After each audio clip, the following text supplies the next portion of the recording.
Decio, actualmente existe un debate entre analistas internacionales sobre si se nos viene o no una nueva crisis mundial. ¿Cuál es tu visión al respecto? Bueno, yo creo que la pregunta está mal formulada. Más bien lo que estamos discutiendo es cuándo se nos viene la crisis, en qué momento se va a dar esa crisis. Creo que es un hecho, es decir, que estamos a puertas de una recesión de carácter global. Los síntomas de desaceleración económica llevan instalados en las principales potencias económicas desde hace meses. En Estados Unidos hemos asistido la semana pasada a una curva de tipos, es decir, esto es un fenómeno que no se daba en Wall Street desde el 2007. Y el riesgo a corto plazo ha pasado a ser superior al riesgo a largo plazo, lo que digamos es una señal de que viene una recesión. En Europa, que es el gran perdedor de la guerra comercial entre China y Estados Unidos, es decir, las dos principales economías, Alemania y Gran Bretaña, Reino Unido, ya tienen los primeros indicadores de recesión suave.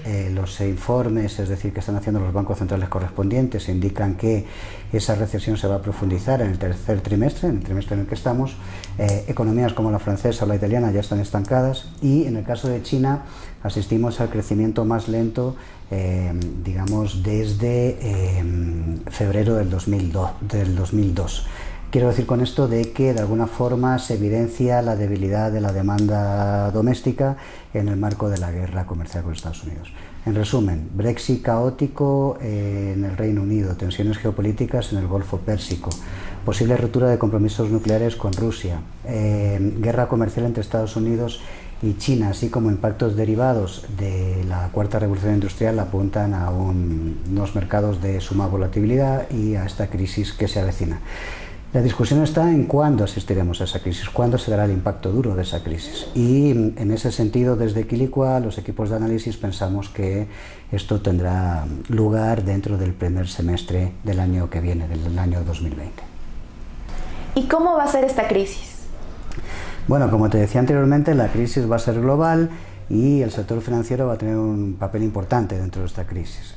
Presumiblemente asistiremos a unas contracciones en el PIB mundial entre el 1 y el 2%, y en Estados Unidos estimamos de que la contracción será estimativamente de 300 billones de dólares.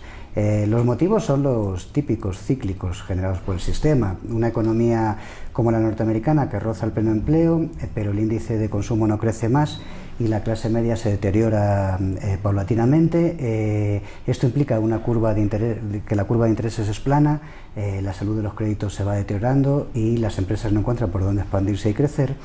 La deuda del sector corporativo es asfixiante y del crédito es muy de baja calidad, y a su vez la cuarta revolución industrial en la que estamos inmersos, digan lo que digan, va a tener un impacto fuerte en el mercado laboral. Estimamos en Equilicua que afectará al 25% de los empleos actualmente existentes fruto de la robotización. Digamos que hay que recomponer el mercado laboral, pero esto llevará su tiempo. En todo caso, gobiernos, empresas van a tener que gestionar un momento tremendamente complicado donde, digamos, se van a ver afectados los intereses de las mayorías, y en este sentido habrá complicaciones. Las transiciones siempre son complejas y tremendamente delicadas. No estamos ante una crisis financiera de corte clásico, más bien estamos ante una crisis tradicional de fin de ciclo, es decir, estamos comenzando una nueva época fruto de esta revolución industrial que tiene perfiles específicos, es decir, con respecto a las anteriores.